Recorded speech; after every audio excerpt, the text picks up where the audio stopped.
Hey y'all, let's move on. Next thing we're going to look at is analyzing rhetorical devices. You've heard that word rhetorical devices before, and there's lots of different rhetorical devices. If you just Googled it, you'd be like, holy cow, and you'd remind yourself of a lot of different rhetorical devices you've learned throughout the years. Today we're going to focus on two of them, repetition and parallelism. So let's learn a little bit more about them. Appeals to emotion and ethics are just two of many rhetorical devices, or techniques writers use to enhance their arguments in communications. Here are two other rhetorical devices that writers often use to enhance the effectiveness of speeches in particular. So we have repetition, and it's a rhetorical. It happens to me all the time when I say it.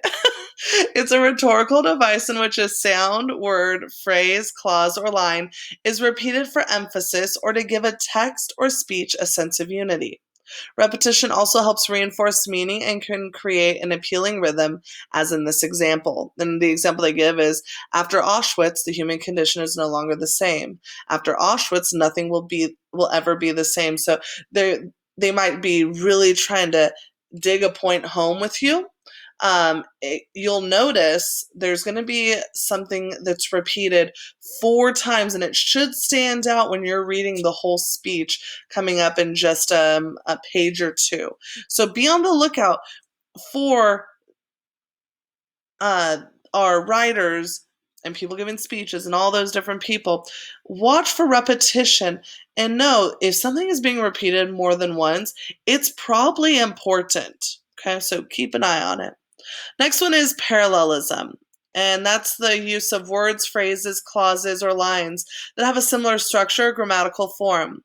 Like repetition, parallelism can emphasize meaning and also produce an engaging rhythm. Here's the example. In this place of darkness and malediction, we can but stand in awe and remember its stateless, faceless, and nameless victims. With parallelism, you're going to find that a lot of times in stories, speeches a lot, there's going to be a kind of rhythm to it. The best people at giving speeches, you almost feel like you're listening to the spoken word. So kind of keep that in mind. And again, in this place of darkness and malediction, we can but stand in awe and remember its stateless, faceless, and nameless victims. Using those words, stateless, faceless, nameless, trying to keep things that sound alike. It really draws you in as the listener or the reader. If after this video you still are a little confused, not a big deal. I've placed another video, the song Sorry Not Sorry by Demi Lovato. It looks a little deeper into that, and in that song there is repetition and parallelism. So if I were you, I would, after this video, kind of read through everything and maybe give that video down at the bottom a look and see if you really can leave with a good understanding. And I want you to be on the lookout as you are working your way through the speech coming up next. I want you to look for repetition and parallelism going on in that speech. Good luck.